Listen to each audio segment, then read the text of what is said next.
Oke, warga tani kembali lagi dengan kita ya di channel Farming. Kita berada di lahannya Bapak Kosim ya. Untuk seperti apa tanaman-tanaman yang berada di kebunnya Bapak Kosim, kita ikuti saja dan kita lihat-lihat tanamannya. Ayo ikut yuk.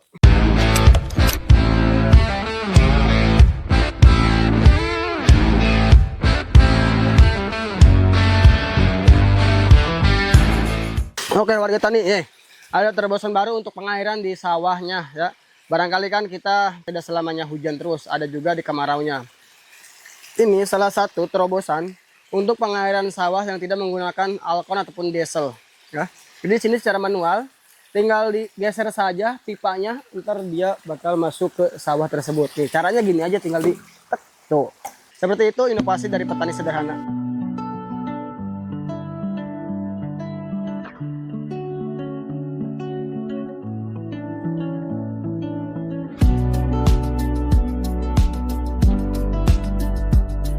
Oke, warga tani, akhirnya kita sampai di lahannya Bapak Kosim ya, yang sekarang lagi menggarap untuk menanam.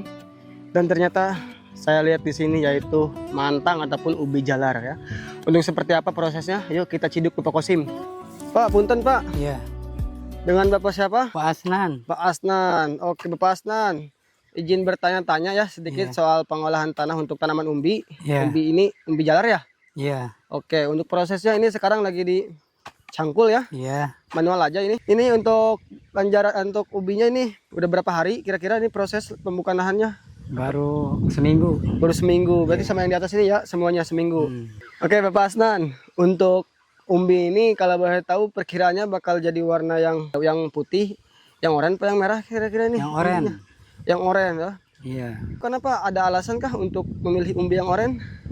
Disebabkan mudah dan cepat gitu. Oke, mudah perawatannya dan juga perkembangannya sangat cepat ya. Iya. Dan juga untuk pasaran sangat diminati ya untuk yang oranye itu. Oke, warga tani, ya seperti itulah pertanyaan kita dengan Bapak Asnan yang sedang proses untuk pengolahan ataupun pembuatan bedengan umbi jalar ya. Jadi sekarang kita akan bertanya kepada Bapak Kosim, pengelola ataupun yang memiliki untuk lahan ubi ini.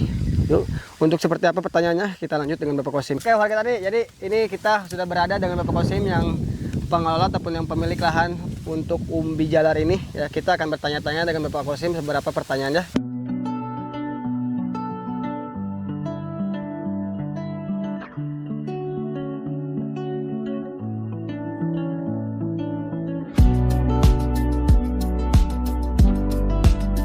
Oke, Bapak Kosim, Ampura. Ya, enggak. Kita bertanya-tanya dengan Bapak Kosim ya mengenai pohon ubi ataupun ubi jalar ini, tanaman ubi ya. Mantang. Kalau boleh tahu ini untuk prosesnya udah berapa lama Kak berjalannya Pak?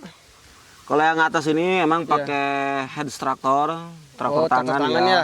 Iya. Berhubung yang ono sedikit lagi manual aja yang tadi. Dipacul gitu ya. Ini mungkin di traktor cuman sehari. Di traktornya, di bedengnya, bikin guludannya sekitar 3 hari. Oke. Sama 3 orang, penanaman 1 hari. Ini alhamdulillah beres. Ini umbi mah dari tangkainya. Dari tangkai. Seperti singkong. Dan ini umbi dari biji juga ya. Belum ada bijinya kalau umbi-umbian. Ya singkong umbi gitu ya yang belum. Ya bekas kita panenan ini, kalau kita panen nih umbinya kita ambil, batangnya tanam lagi. Oke. Gitu. Itu tapi bukan F1. Iya. Kalau lari ke F1, umbi-umbinya kita kubur, tumbuh lagi tuh. Itu yang baru F1. F1 tuh turunan pertama, iya. Jadi ini mah yang udah berkali-kalinya ya. Ya udah berkali-kali. Oh, jadi yang dinamain F1 itu Turunan pertama. Oh, turunan pertama. Oke, ini kalau untuk pemasarannya umbi ini biasa ke pasar apa ke warga sekitar aja Pak? Alhamdulillah kalau untuk sejenis umbi oren apa ungu itu pasarnya sangat besar ya. Oh, berarti banyak peminatnya banyak, gitu ya, terutama ini yang oren. Oren itu lebih larinya ke restoran. Oh. Makanya kita dari lahan ntar berakhir di rumah makan yang mewah, yang elit. Dari bubur ubi, jadi cendil, jadi apa yang oren ini. Bolu masuk yang oren ini.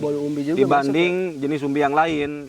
Kalau Cilembu kan ya buat langsung konsumsi, ini umbi olahan. Oren mah bisa masuk petis, tapi rata-rata ini larinya ke restoran. Jadi banyak juga ya. Ya, pengungsi kita nanam aja ini udah ada yang nanti, ada yang nunggu gitu. Oh, udah ada yang Udah PO ada yang ini. nunggu, ada yang PO. Alhamdulillah.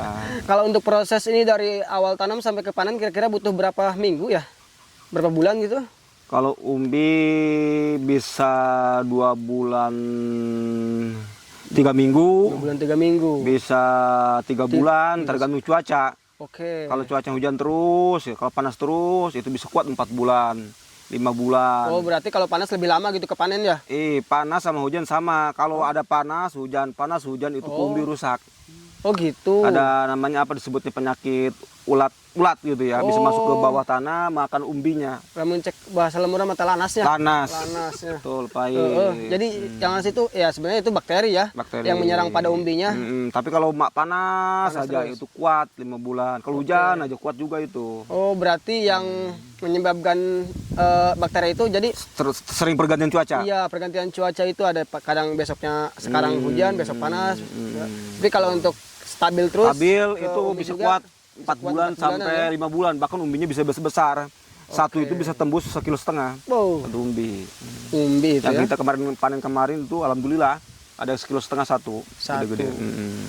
Kalau untuk satu tangkai ini ya, satu lubang ini nih ya. Kira-kira itu untuk tanahnya kena berapa kiloan Pak untuk hasil per? Ya tergantung perawatan Oke. dan guludan juga mempengaruhi dari hasil. Bener banget. Semakin Siap. kecil, makin kecil buahnya. Kalau semakin besar guludannya, umbinya semakin besar. juga, ya, bener. Dan Iya. juga perawatan dan pupuknya. Ini mengenai guludan ya. Guludan semakin gede, potensi buminya semakin besar ya. besar Kalau dilihat-lihat ini guludannya gede juga ya, besar guludannya. Tapi ini ada 2 lanjaran ya, satu guludan. Apakah itu tidak mempengaruhi untuk proses pembuahannya ataupun itu? Enggak juga. Enggak juga. Kan sesuai dengan guludun yang lebar. Oke. Ya, kalau yang lebar kita tanam pakai 2. Oke. Kalau yang sedang ya 1. Satu aja gitu. berarti ya kalau 2. Berarti Kalau- menyesuaikan gitu ya. Iya, kalau guludan yang lebar, tanaman 1 kita sayang guludan. Benar. Boros lahan lah. Boros lahan ya, benar. Oke. Kalau untuk setelah panen ya, daya simpan itu untuk umbi berapa lama gitu setelah panen? Oh iya, kalau umbi jalar ini ya disebutnya Iya. kuat bisa sampai 10 hari. 10 harian. Bahkan kalau kita ditaruhnya di Tempat kering apa gimana? tanah ya, Iya. nggak di lantai, itu bisa kuat sebulan. Oh. Bahkan sampai numbu-numbu kecil itu lebih manis. Sampai numbu-numbu. Oh, dia juga bisa bertunas lagi ya dari tunas umbi lagi itu ya? itu. Bahkan bisa manis itu, umbinya lebih bagus. Iya, iya, iya. Beda dengan singkong 3 hari aja hitam. Oke. Ya. Itu tadi perbedaannya kalau di tanah bisa kuat sebulanan ya untuk Wah, dia simpannya. kalau di lantai ya lantai, paling juga 10 hari lah. 10 hari itu kenapa kenapa ya bisa singkat kena Ya mungkin dia nggak ada apa ya dari serapan tanah mungkin ya namanya dia nggak bisa nggak bisa menyatu dengan tanah Iya, keluar iya. tunas gitu. apa disebabkan kalau dingin bisa berpengaruh enggak? Kan lantai dingin gitu ya. Tetap kurang baik. Kurang baik kalau berarti ya lantai. kalau untuk Bagus di lantai. tanah. Kalau untuk masalah harga ini kira-kira berapa ya per kilonya, Pak? Kalau harga ini kita anggap ya cukup lumayan menjanjikan. Iya. Ya intinya di atas umbi biasa, di bawah umbi cilembu. Sekarang Oke. itu umumnya Ya. 4.000, bahkan ada yang sampai tembus 6.000 per Per kilo. kilo. Itu ada grade-gradenya enggak? Ya ada juga sih. Ada juga. Yang penting mah jangan terlalu Kecil. kecil aja gitu. Oke, kalau untuk terlalu gede berpengaruh Enggak, itu lebih bagus. Lebih gede lebih bagus. Lebih bagus. Oke, ya. Banyak peminat. Itu dari harga segitu untuk semua jenis umbi yang merah, yang hijau gitu. Enggak, Semuanya sama. beda-beda. Oh, beda-beda. Beda-beda. Yang oranye itu ya harganya yaitu di Ya, atas berarti- umbi biasa. Oh, yang oranye lebih tinggi lebih gitu tinggi. ya. Di daripada bawah yang di putih bawah gitu. umbi cilembu. Oke, di bawah umbi cilembu. Umbi cilembu. Alhamdulillah umbi itu lumayan menjanjikan juga buat petani-petani yang nggak terlalu ribet dari Benar, perawatan, ya. Iya, dari permodalan. simple Permodalan juga juga ya. termasuk simple. Iya. Terlebih lagi dengan modal ini kayaknya cuma modal di pengolahan lahan doang. Ya, bibit kita nggak beli. Bibit yang nggak beli. Cuman mungut doang.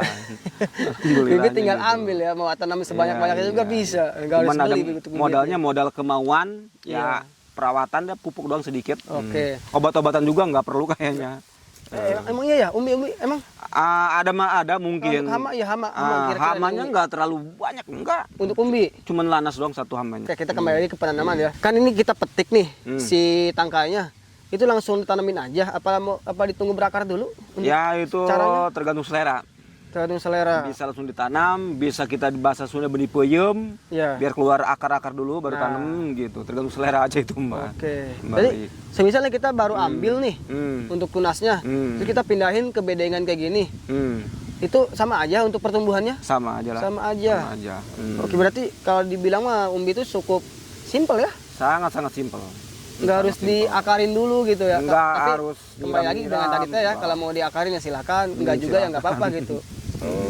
Nggak harus semai dulu gitu ya? Iya, enggak. Berarti umbi ini salah satu komoditas untuk penanamannya yang lumayan simpel. Ya, itu solusi bagi petani yang nggak terlalu ribet perawatan dan permodalan. Siap. Terlalu besar gitu. Solusinya itu umbi. Solusi untuk petani yang Yang modalnya minim lah, kayak saya gitu. kalau untuk keluasan ini lahan kira-kira berapa meter Pak? Rencana yang udah baru ketanam ini sekitar kena 1000 meter.